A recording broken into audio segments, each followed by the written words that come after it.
yo, si quieren, por ser el de lengua materna, aunque ellas hablan mucho mejor que yo, voy a empezar.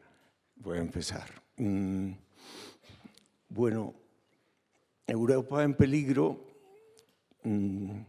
pero el peligro que hay en Europa, pues el más inminente, el más fuerte, el peor, es el que se vive en Ucrania, porque desde la Segunda Guerra Mundial no había habido en Europa un conflicto tan grave, un conflicto en el que han muerto o caído heridos cerca de 1 millón de soldados entre ucranianos y rusos. Las cifras exactas no se saben, porque en la guerra las cifras de los muertos pues, se ocultan, se tratan de ocultar, pero fuentes independientes internacionales creen que esos son el número de bajas, y eso es brutal, si ustedes piensan en esa cantidad de gente, sin hablar de las decenas de miles de civiles ucranianos que han muerto y que siguen muriendo todos los días, hoy, ayer, mañana seguramente, con los bombardeos insensatos a sitios civiles, a edificios, a hospitales, a escuelas, a estaciones del tren, donde mueren pues muchísimos ucranianos, niños, mujeres. La guerra, la invasión de Gaza, pues ocultó o dejó como entre paréntesis lo que ocurre con la invasión de Putin a Ucrania, y es lamentable. Yo pensaba que hoy este salón iba a estar lleno, pero es como si Ucrania hubiera pasado de moda y no fuera importante. Yo pertenezco a un movimiento de latinoamericanos a favor de Ucrania que se llama Aguanta Ucrania, fundado por Sergio Jaramillo, un trabajador por la paz en el mundo que vive también en Bruselas. Y yo me inventé una pequeña consigna para este movimiento, que es Ucrania tan lejos y tan cerca. Nos parece que está muy lejos. Yo mismo confieso que cuando Rusia hizo su primera invasión a finales del año 13, principios del 14, a la península de Crimea, yo tenía una noción muy vaga de lo que era Ucrania. Era un país muy lejano, yo no sabía bien, yo confundía Ucrania con Moldavia, con Bielorrusia. Yo no tenía ni siquiera muy claro si todavía pertenecía a la Federación Rusa, como había pertenecido a la Unión Soviética durante tantos años. Y eso es muy normal, que la lejanía geográfica nos haga que los países parezcan un poco nebulosos. Cuando yo vivía en Italia, yo soy colombiano, a mí me decían el boliviano, y yo, bueno, no me ofendía. Y es muy normal que desde Europa haya gente que confunda, sobre todo si no es en España, Uruguay con Paraguay, Guatemala con Nicaragua. Cualquier sílaba que se repita se vuelve una confusión. Y así podía ser para nosotros Ucrania. Pero Ucrania, les aseguro, está muy cerca. Es muy importante lo que pasa en Ucrania. Lo que pasa en Ucrania es fundamental. Y bueno, cuando Putin desató en febrero del año 2022 la invasión en toda regla, completa, que pretendía deponer al gobierno, matar o apresar al presidente, cambiar el gobierno, Putin sostenía que Ucrania no existe, que Ucrania es la pequeña Rusia, que el ucraniano no existe, que es un dialecto ínfimo y sin importancia. Pues bueno, por lo menos en el primer año los ucranianos le demostraron al mundo con qué capacidad defendían su territorio, con qué capacidad y qué fuerza y qué ejemplo destrozaron a esa invasión rusa, demostraron su brutalidad en todos los sentidos de la palabra, su brutalidad en el sentido de violencia y su brutalidad como falta de inteligencia. Les demostraron con gran inteligencia que podían derrotarlos. Tenían un poco de apoyo europeo, más apoyo norteamericano. Como ustedes saben, eso ha desaparecido. La elección de Trump en Estados Unidos no solo es una desgracia para Estados Unidos, pienso yo, es una desgracia para el mundo entero y en especial para Ucrania. Representa la traición completa de los valores liberales y democráticos por parte de un hombre que siempre se ha declarado cercano y buen amigo de Putin, un hombre que admira a los hombres fuertes, a los que pretenden volver a esos tiempos anteriores al final de la Segunda Guerra Mundial, en el que los países más fuertes tienen derecho a imponerse y a invadir a los países más débiles.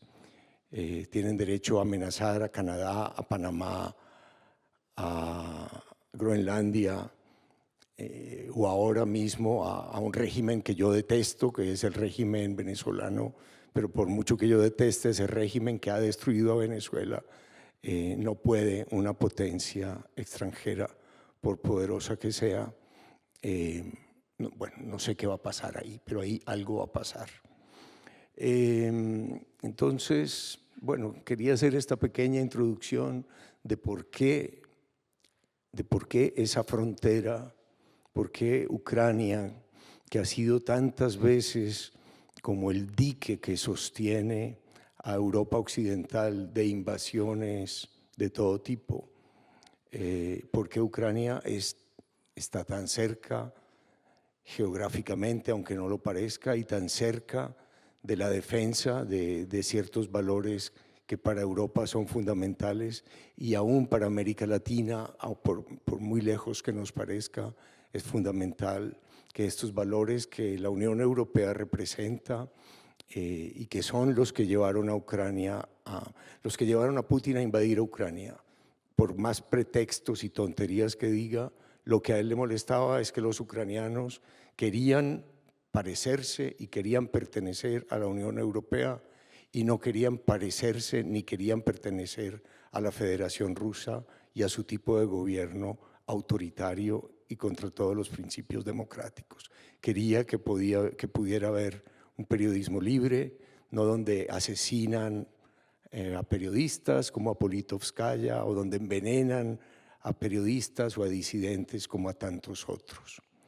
Era ese mal ejemplo de que un país que fue de la Unión Soviética se quisiera salir de su órbita, lo que llevó a la invasión, a la guerra, a la invasión del ejército ruso a Ucrania, con el apoyo, ustedes saben al principio, de los peores gobiernos del mundo, con el apoyo de Venezuela, con el apoyo de Nicaragua, con el apoyo de Corea del Norte y ahora con el apoyo tácito, a medias, un día sí, un día no, de los Estados Unidos. Entonces esto es realmente grave, muy importante, muy doloroso. Ahora miré en Kramatorsk, una ciudad que está muy cerca de mis afectos, en el Donetsk, en la provincia del Donetsk, en el este de Ucrania. Ya las temperaturas están bajo cero y los bombardeos de Rusia lo que se dedican es a que los ucranianos tengan un invierno sin calefacción y sin electricidad. Y esa es parte de la tragedia. Bueno, ahora volveré a hablar, pero quería hacer una pequeña introducción para que Alexandra y Margarita también opinen de lo que esto significa para Europa. ¿Se me oye? Sí. Bueno, gracias Héctor y gracias también al Instituto Cervantes y al Festival Eñe por acogernos aquí en estos tiempos. La verdad es que sí, Ucrania está lejos, pero de Europa está solo a 3 horas en avión, concretamente de España está a 3 horas y media y bueno, de Polonia está vecinos, casi primos, ¿no?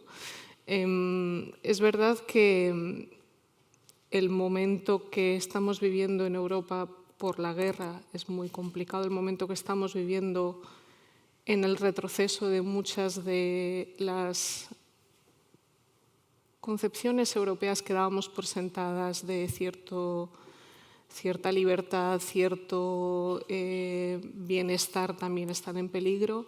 Y a mí me gustaría también hablar no solo de la guerra de Ucrania, sino también de nuestro papel, porque como llevamos por título Voces para salvarla, me pregunto también si nosotros como escritores, como periodistas, tenemos algo que decir, algo que hacer en este momento y qué es lo que podemos hacer ahora, cuál es nuestra responsabilidad moral, cuál es nuestra postura en esto, cómo podemos y cómo han hecho antes de nosotros tantos y tantos escritores a lo largo de toda la historia europea, a lo largo del siglo XX, en el que se han puesto en contra del totalitarismo, en el que se han puesto en contra del autoritarismo, de la guerra, de las condenas a los gulags, y todo eso ahora mismo me da sensación de que no ha servido para nada, en el sentido de los gobiernos cambian, los gobiernos van, vienen, son efímeros, la literatura, el arte está, el arte permanece, pero aún así esa conciencia, ¿no?, que guardan los libros, que guardan las obras de arte, como que no termina de llegar, ¿no?, en tiempos así oscuros, en tiempos de barbarie, queda silenciada. Y me gustaría que debatiéramos un poco sobre esto. No sé qué opinión tenéis vosotros. Alexandra, no sé, Héctor. Sí, yo me acuerdo en el año 99, yo vivía en Girona y ahí había un señor que le llamaban el loco del teléfono, que hoy en día, el loco del teléfono, hoy en día ya creo que no sería posible porque sería políticamente incorrecto. Pero bueno, era un señor que siempre iba por las calles principales de Girona con un teléfono fijo rojo, desconectado por supuesto, y lo llevaba a todas partes, ¿no? Y decía, sí, ya va pasando el señor del teléfono, el señor del teléfono. Y la verdad que es que escuchándoos a vosotros y un poco también reflexionando sobre lo que está pasando, a mí personalmente soy algo pesimista, un poco como Margarita. Me parece que los escritores somos un poco esos locos del teléfono, porque estamos llevando cosas, o sea, estamos llamando a la nada, poca gente nos lee. Hoy en día los índices de lectura, bueno, están como están.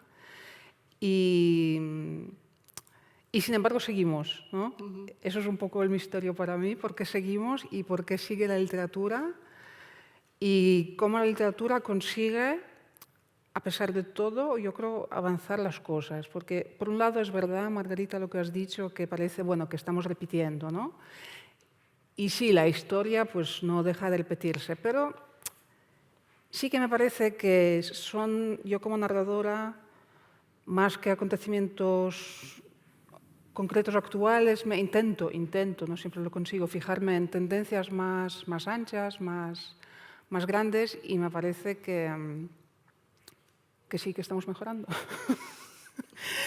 Porque la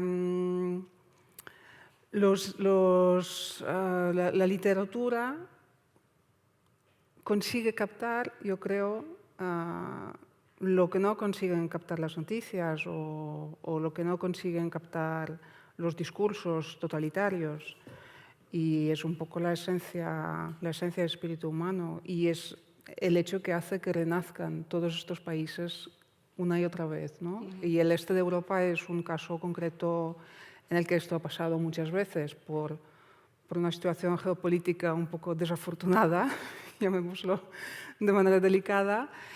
Son países que se han tenido que construir muchas veces, donde las identidades han tenido que confluir, han tenido que renacer, han tenido que cambiar, han tenido que quedarse soterradas durante siglos, luego volver a aparecer. Son territorios, por eso también muy ricos en escritores y muy ricos en historias que se explican después.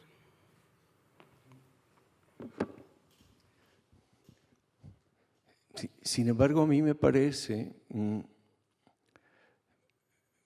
que fue Nadezhda Mandelstam la que recordaba una frase de su marido que decía, en Rusia es tal vez el único país donde la poesía es importante. Nos matan por escribir un poema. Es más o menos esto. Y si no fuera importante la literatura, es decir, en Occidente nos parece que todo es inútil, que nadie nos lee, que en la competencia del exceso de noticias todo lo que hacemos no se oye, que no hay casi gente aquí, que todo nos desengaña. Pero tiene que ser útil y si no, no habría censura en los países donde la libertad no es posible. Tiene que ser importante y si no, en Rusia podrían escribirse novelas con protagonistas homosexuales y hoy en día eso no se puede hacer, ni publicar artículos a favor de la homosexualidad, ni hacer obras de teatro donde dos soldados homosexuales se enamoren, como la que yo vi en Kiev cuando estuve, 2 soldados enamorados, 3 actores. Esa obra no se puede representar en Moscú. Si no se puede representar en Moscú es porque le temen. Yo pedí la visa para los Estados Unidos hace unos meses y me tuvieron el pasaporte en la embajada americana durante 2 meses sin decir ni sí, ni no, ni sí, ni no. Entonces yo finalmente pedí que me devolvieran el pasaporte porque tenía que viajar. Pero pensé, bueno, a lo mejor, y esto me alegra, en la embajada gringa lo leen a uno y no me quieren dar la visa. Entonces significa que las palabras son importantes. Cuando una periodista hace una pregunta incómoda todavía en la sala oval de la Casa Blanca y le pregunta a Trump por sus negocios, por los negocios de su familia en Arabia Saudita, o le pregunta al príncipe heredero de Arabia Saudita por el caso de Khashoggi, a quien retuvieron, ahorcaron, desmembraron y desaparecieron en la embajada en el consulado de Arabia Saudita en Estambul, en Turquía, pues, y Trump la regaña en público y probablemente esta periodista no va a poder volver a entrar ahí a hacer preguntas incómodas. Él le dijo, usted no debe hacer sentir mal a nuestro huésped, eso está muy mal. Él no sabía, no tenía ni idea de eso, no tenía ni idea. La misma CIA dijo que era el que había ordenado ese asesinato.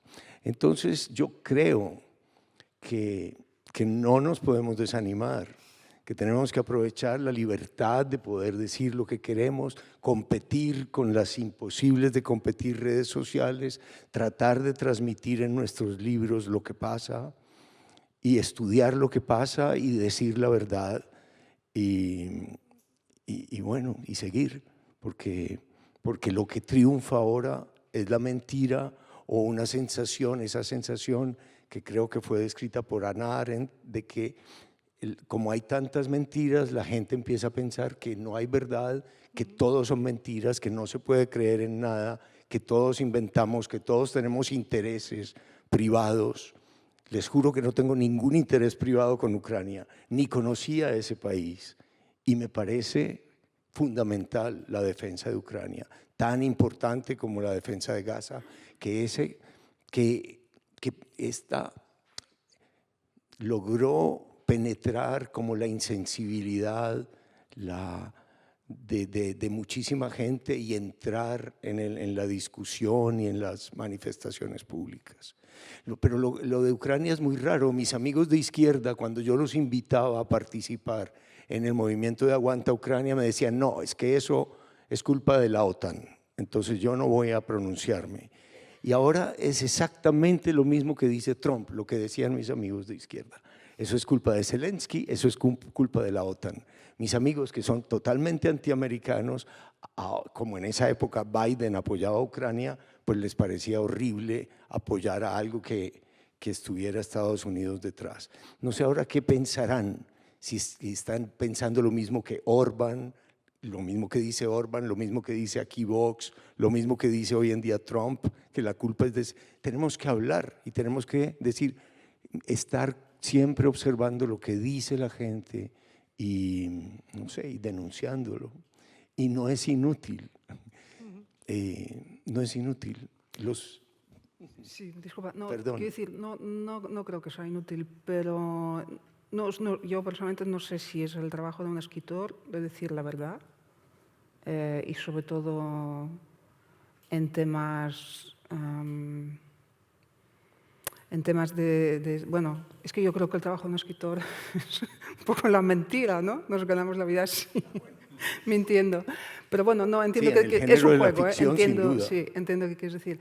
Pero quiero decir, también se pueden hacer cosas sin hablar en particular de una situación política o de una situación histórica y yo soy muy partidaria de historias personales, que al final, en mi opinión, son las que nos muestran pues un poco cómo nos pasa la vida por delante, ¿no? Por encima, quiero decir, cómo los individuos estamos siempre encarándonos a las circunstancias y aquí en Madrid quizá os estáis encarando a los Airbnbs o a los, no sé, cosas sociales que pueden estar pasando ahora y el individuo en Ucrania se está encarando una invasión militar, ¿no? De una guerra que es extraña porque es una guerra invisible, por lo que yo he leído.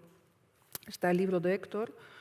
Luego he leído un par de libros polacos que creo que no están todavía traducidos aquí y es curioso, ¿no? Porque la imagen literaria que tenemos de la guerra, pues de las trincheras, bueno, de esto ya hace mucho, ¿no? Luego, bueno, los bombardeos, la Segunda Guerra Mundial, una cosa más cuerpo a cuerpo o al menos máquina a máquina, ¿no? Pero aquí, en realidad, es una guerra en la que bueno, gran parte la juegan los drones. Sí.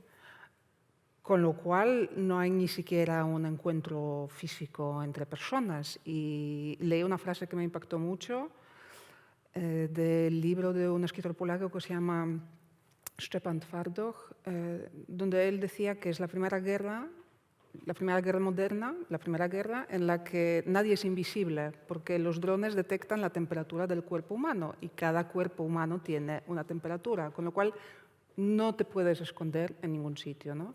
Y eso creo que también cambia un poco cambiará la manera en la que se va a narrar esta guerra, en la que ya se está narrando, y todas las otras guerras que vendrán después, porque vendrán. Y creo que también mirándolo desde una perspectiva quizá más amplia, más histórica, es un poco... El capitalismo tardío nos está mostrando un poco lo que somos, ¿no? La codicia, el narcisismo extremo, la crueldad, bueno, el acumular cosas, pisos, países, agua, recursos. Y creo que estos serán los temas del siglo XXI, que ya lleva empezado bastantes años, pero que creo que todavía no sabemos muy bien cuál será el tema principal de este siglo XXI.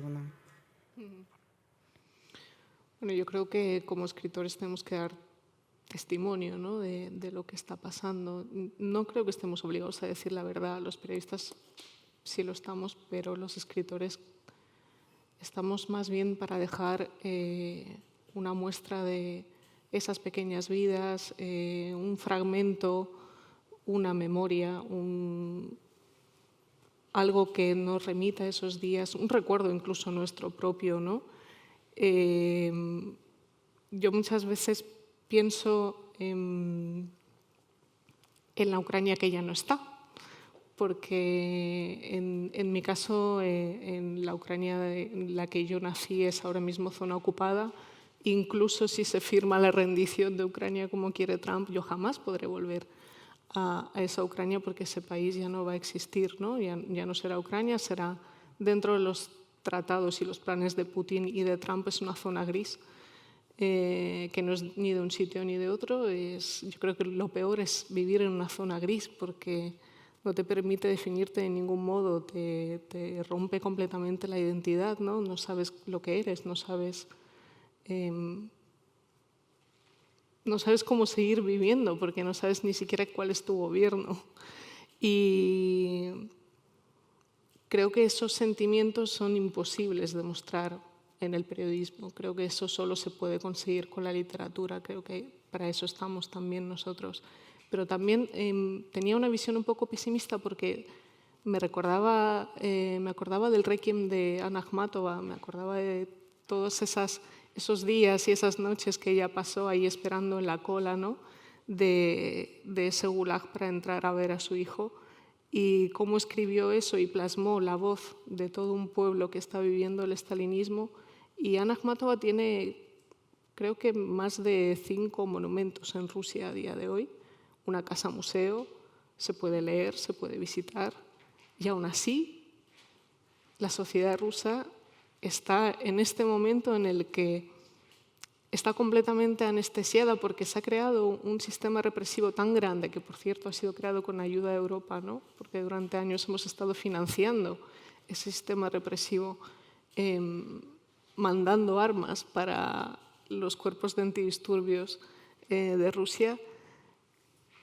Y es como si no pudiéramos despertar ciertas conciencias, ¿no?, como si no tuviéramos el poder. Al mismo tiempo, los escritores que tú has nombrado antes, los escritores actuales que escriben de temas LGTB, están todos publicando en Alemania. Hay una pequeña editorial que publica libros en ruso porque ellos no pueden publicar en su propio país y no tienen ninguna otra patria, ¿no?, en la que escribir, y tienen que irse fuera para hacerlo. No lo sé, es como que me cuesta ver por dónde empezar a tirar, ¿no?, para desentrañar todo esto, este momento concreto. Yo creo que a mí también la única literatura que me interesa es la personal. Pero Anna Akhmatova, cuando estaba en una fila para tratar de llevarle comida y ropa abrigada a su hijo, que estaba preso en un gulag, estaba en una fila frente al edificio de los servicios secretos en Moscú. Una mujer que estaba en la fila se vuelve y le dice: ¿usted puede contar esto? Sí. Y ella le dijo simplemente: puedo. Es decir, yo creo que cuando sentimos las cosas personalmente, cuando el peso de la historia con mayúsculas se mete en nuestras historias personales, aún con la ficción se puede mentir o se puede decir la verdad. Es decir, hay ficciones completamente mentirosas, falsas, propagandísticas simplemente. Hay ficciones, hay poemas muy malos, hay poemas de, no sé, el poema de Neruda elogiando a Stalin es pésimo, el poema de Manuel Machado elogiando a Franco es pésimo. Hasta Antonio Machado escribió malos poemas durante la guerra, él que era un gran poeta, siempre, casi siempre. Si uno cae solo en la pura propaganda o en el compromiso que se olvida de la literatura, es fatal.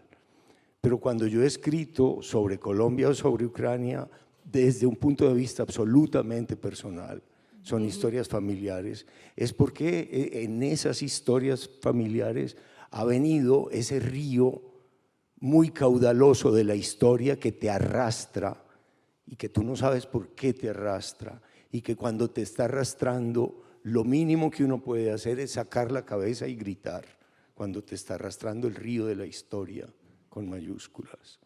Y no es por hacer propaganda, no es por hacer un uso, no, pero tú misma haces una declaración política, hablas del capitalismo tardío, es de acuerdo, hay cosas asquerosas en el capitalismo tardío, pero también Rusia es una nación capitalista, solo que el mayor capitalista de Rusia, el hombre más rico de Rusia, es el propio presidente de la República.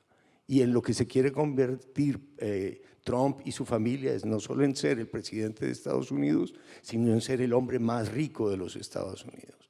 Y entonces cuando eso se mezcla tan desvergonzadamente como en Rusia, y como se puede volver absolutamente desvergonzado también en el que se suponía que era el faro de la libertad de Occidente, entonces nosotros tenemos el agua aquí y nos está arrastrando un río de la historia horrible y tenemos que levantar la voz, así no sirva para nada.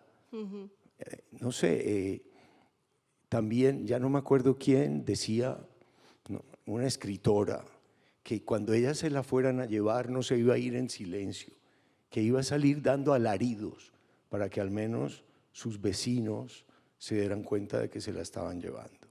Cuando la situación es contra las libertades más elementales, contra la posibilidad de escribir, ese río de la historia tenemos que verlo, porque involucra nuestras vidas personales. Yo no quería escribir un libro sobre Ucrania, yo escribí un libro sobre Ucrania porque mataron a una escritora ucraniana frente a mí. Sí, un arma invisible, un misil que cayó y que no estaba apuntándonos a nosotros, a nadie. Estaba apuntando a producir el mayor daño posible ahí en una pizzería, en un lugar civil, hacer el mayor daño posible. Y ahí murieron dos niñas gemelas de 14 años y su padre sobrevivió, que las había llevado. Murieron 12 personas más y Victoria Melina. Y ella había abandonado la literatura para denunciar los crímenes de guerra rusos. Decía que solo de vez en cuando le salía un poema como palabras que saltaran de una granada. Hay situaciones tan dramáticas en que realmente la literatura se vuelve alaridos. Y bueno, no sé, a lo mejor tú en Bruselas no sientes ganas de dar alaridos, pero sí. Siento muchas ganas. Bueno, ánimo. Sí, puntualizar solo cuando hablo de capitalismo tardío, no estoy en la dicotomía de los 80-90, capitalismo, Rusia, mundo del este. Es más el consumismo desbordado que tenemos ahora mismo y la codicia desbordada de los pisos, que es un tema que en particular me sulfura mucho. Y el poseer pisos y bitcoins y dinero, y invertir y bueno, el Internet está lleno ahora mismo de consejos cómo hacerse rico, ¿no? Y es un gran signo de los tiempos. Entonces me refería a esta parte. Y luego me ha parecido muy curioso porque hablas de río, has hablado varias veces, Héctor, del río de la historia. Bueno, yo soy lingüista, soy filóloga de formación y me ha parecido fascinante porque en Europa del Este hablamos del viento de la historia. ¿El ruido? No, el río, el agua. Sí, me ha parecido muy bonito, ¿no? Los 4 elementos, y seguro que hay países donde se habla del fuego de la historia, ¿no? Es curioso cómo los seres humanos buscamos siempre puntos de referencia cercanos, quizá, no sé, Yo creo que en español también se dice el viento de la historia. Yo digo río porque me gusta nadar. Sí, nadar en una sí. piscina es muy distinto a nadar en el mar o a nadar en el río. En una piscina nada tu voluntad. Sí. En el mar nadas con el azar porque el mar es impredecible. En el río te arrastra y no puedes nadar contra la corriente si es un río caudaloso. Bueno, Entonces, por eso yo siento el río sí. de la historia. Sí. Me gusta nadar. En la historia nos ahogamos muy bien, ¿no? Directamente. Nos ahoga, sí, nos arrastra y... Y a veces es la misma corriente constantemente, ¿no? O sea, a mí me da la sensación de que Rusia no deja de entrar en el mismo río una y otra vez, no deja de repetir su historia una y otra vez. Perdona, no. Es que soy sordo, además. Me arrastra el río de la sordera.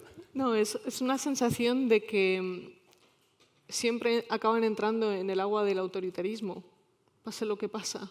O sea, pasan décadas y décadas desde el último gobierno autoritario y acaban otra vez ahí. ¿Por qué? Es algo que me pregunto muchas veces. A veces pienso que no tenemos que salvar a Europa, sino que salvando Rusia salvaremos Europa. Como una sensación de que ahora mismo, ¿cuál es nuestra mayor amenaza en Europa? Bueno, aparte de Trump, ¿no? Probablemente sea Rusia, pero en este momento no estamos tampoco en el punto de intentar hacer algo para arreglar. Soy ucraniana y hablo incluso a favor de la gente que está viviendo en Rusia porque no puedo evitar pensar que son seres humanos también, que son personas y que están viéndose completamente sin fuerzas en muchos momentos, ¿no? Y como que no hemos sabido tampoco evitar esto, no hemos sabido evitar llegar a este punto. También tenemos cierta responsabilidad en cuanto a esto.